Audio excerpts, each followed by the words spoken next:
الحمدللہ رب العالمین والصلاة والسلام علی سید الانبیاء والمرسلین وعلی آلہ وصحبہ اجمعین۔ یہ دنیا نئی نئی چیزیں سامنے لے کر آتی ہے اور دنیا کے باشندگان بھی نئے نئے کرشمے دکھانا چاہتے ہیں۔ ابھی 2-4 سال سے آپ سب نے ایک آواز سنی ہوگی، شوشہ سنا ہوگا کہ حضور پاک صلی اللہ علیہ وسلم کی ایک بیٹی تھی، 4 بیٹیاں نہیں تھیں، اور اس کو دھڑلے سے میڈیا پر بیان کیا جاتا ہے، چوک چوراہوں میں کھڑے ہو کر اس پر تقریریں کی جاتی ہیں۔ اس پر بہت زیادہ ثبوت موجود ہیں روایات میں۔ ایک آیت کو اگر قرآن کو کوئی بندہ سمجھ سکتا ہے نا، تو اسے پھر اور ثبوت کی ضرورت نہیں ہے۔ اللہ پاک سورہ احزاب میں فرماتے ہیں، یا ایھا النبی قل لازواجک وبناتک ونساء المؤمنین یدنین علیہن من جلابیبہن۔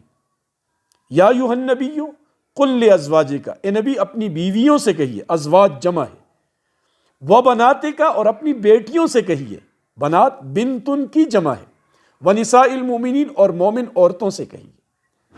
اب اگر بیٹی ایک ہوتی وبناتک قرآن نہ کہتا، وبنتک کہتا۔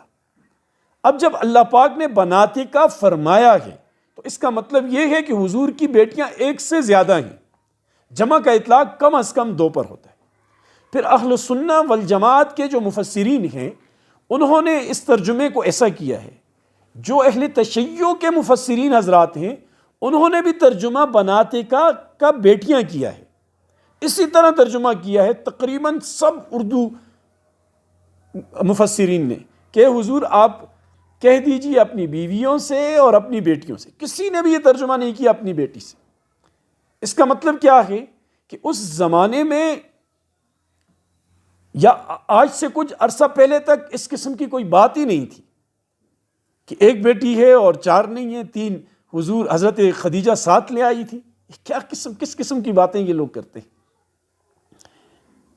آپ محدثین کو پڑھیں، 4 بیٹیوں کے حوالے سے ایک جملہ آپ کو ملے گا، فالبنات 4 بلا خلاف، پس بیٹیاں 4 ہیں اور اس میں کسی کا اختلاف نہیں ہے۔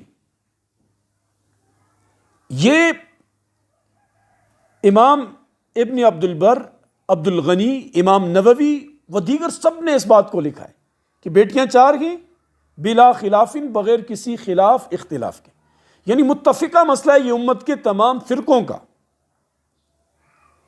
پھر اہل تشیع کی کتاب ہے اصول کافی، اور اہل تشیع کی سب سے معتمد کتاب ہے وہ کتاب جس کے بارے میں کہا گیا تھا ھذا کافٍ لشیعتنا، کہ یہ کتاب کافی ہے ہمارے شیعوں کے لیے، یعنی ایک کتاب کافی ہے شیعوں کے لیے۔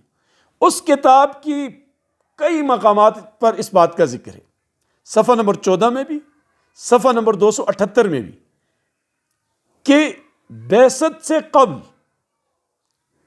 یعنی حضور کے نبوت کے اعلان سے قبل، قاسم، زینب، کلثوم اور رقیہ پیدا ہوئی، اور بعثت کے بعد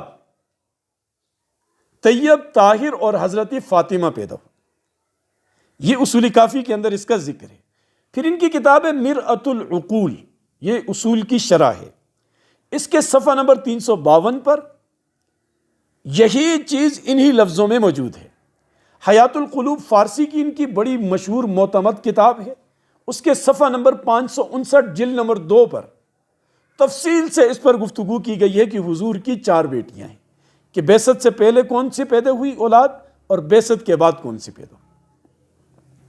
پھر ایک اعتراض ان کے پاس جو دلیل ہے، اور وہ اعتراض بنا کر کرتے ہیں کہ اگر حضور کی بیٹیاں 4 تھیں تو واقعہ تطہیر جو ہے اس پر، اور جو عیسائیوں کے ساتھ مباہلہ ہوا اس میں باقی بیٹیوں کو شامل کیوں نہیں کیا گیا، ایک ہی بیٹی کو کیوں شامل کیا گیا؟ اور یہ سوال کرنے کے بعد وہ بڑے فخر سے ہی کہتے ہیں۔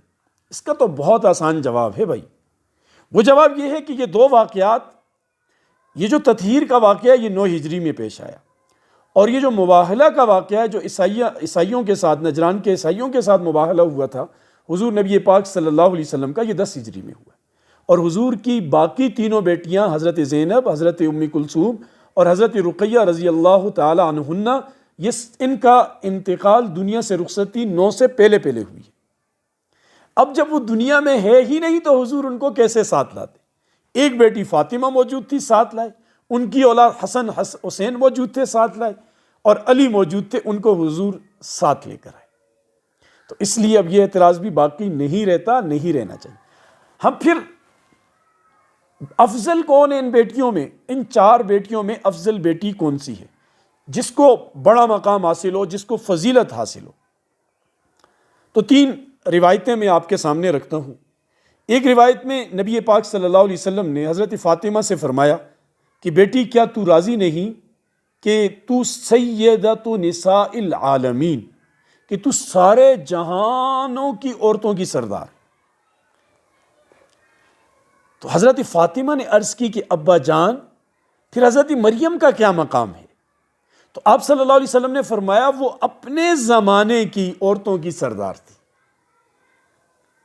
اور آپ تمام زمانے کی عورتوں کی، آدم علیہ السلام سے لے کر قیامت تک جتنی عورتیں آئیں گی ان سب کی سردار آپ ہیں، اور حضرت مریم اپنے زمانے کی عورتوں کی سردار تھی۔ ایک دوسرا، حضور صلی اللہ علیہ وسلم کی مشہور حدیث سیدۃ نساء اہل الجنہ، جنت کی عورتوں کی سردار کون ہے؟ فاطمہ۔ اب حضرت فاطمہ جنت کی عورتوں کی سردار، اس کا مطلب جتنی عورتیں جنت میں جائیں گی سب سے زیادہ فضیلت کس کو ہے؟ حضرت فاطمہ کو۔ دو روایتیں ہوئی۔ تیسری چیز حضرت فاطمہ کی افضلیت کی، فضیلت کی، وہ یہ ہے کہ حضرت علامہ ابن ابو داود رحمۃ اللہ علیہ سے کسی نے یہی بات پوچھی، اس بارے میں دریافت کیا کہ افضل ترین عورت کون سی ہے، سب سے زیادہ فضیلت والا مقام کس کو حاصل ہے؟ تو انہوں نے کیا عرض کی؟